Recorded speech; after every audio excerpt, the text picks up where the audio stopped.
Okay, hari ni resepi dalca daging tete bersama dengan mangga muda. Ini cara saya lah. Apa saya cara orang lain saya kurang pasti. Selamat mencuba semua. Kacang dal sebanyak 100 gram. Cuci bersih. Okay, dekat sini ada daun pandan, halia tumbuk dan juga garam. Okay, yang ini daging tetel sebanyak 2 kilo. Ini untuk langkah pertama kita akan rebus dengan kacang dal, halia, daun pandan dan juga garam selama 3 jam. Okey, bila dia dah mendidih, saya masukkan daun pandan, garam dan juga halia. Okey. Dan juga kacang dal. Dan juga kacang dal.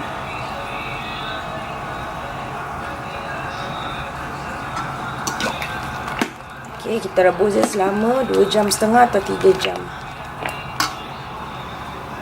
Okay, yang ini semua untuk bahan kisar halus seperti bawang besar, bawang putih, halia, daun kari dan juga batang ketumbar. Okay, ini kita cuci bersih lah.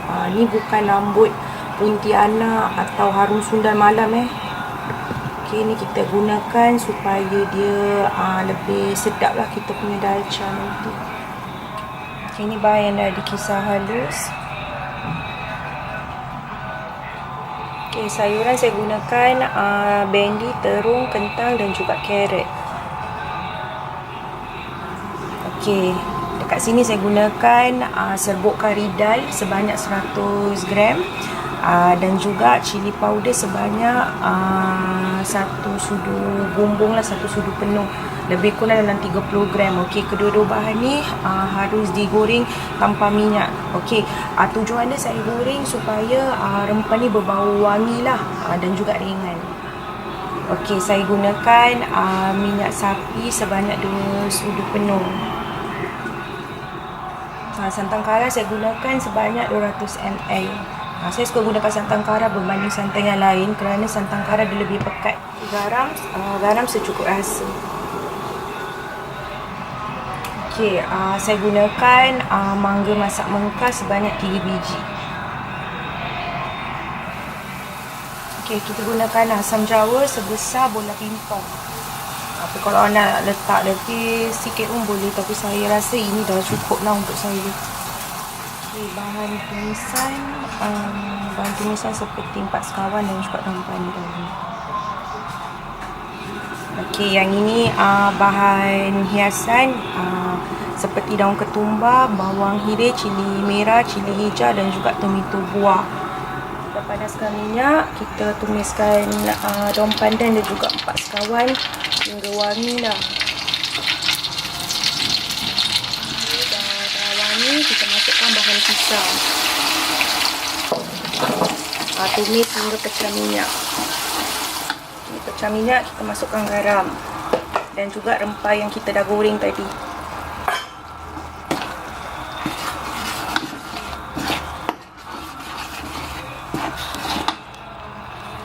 Juga kita masukkan sedikit air supaya rempah garing.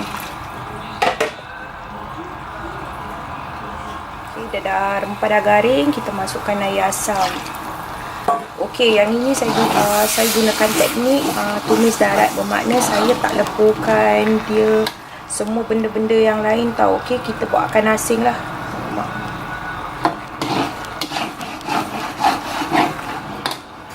Okey, dalam periuk daging rebusan daging ni saya dah masukkan sayuran dan juga santan. Okey, kita masak hingga sayur lembut, baru kita masukkan bahan yang kita tumis tadi. Tadi saya dah alihkan dekat mana? Dekat periuk. Sekali tak cukup, saya terpaksa saya masukkan balik dekat rice cooker.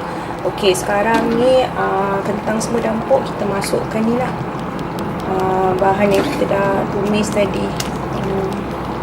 Kita biarkan dia sebati dulu, baru matikan api, baru masukkan bahan hiasan dan juga minyak sapi. Okey, saya dah matikan api. Kita boleh masukkan bahan hiasan. Okey. Kenapa saya masukkan di akhir? Sebab saya tak nak tomato dengan cili saya tu benyek. Okey, dan juga Saya masukkan sekali minyak sapi.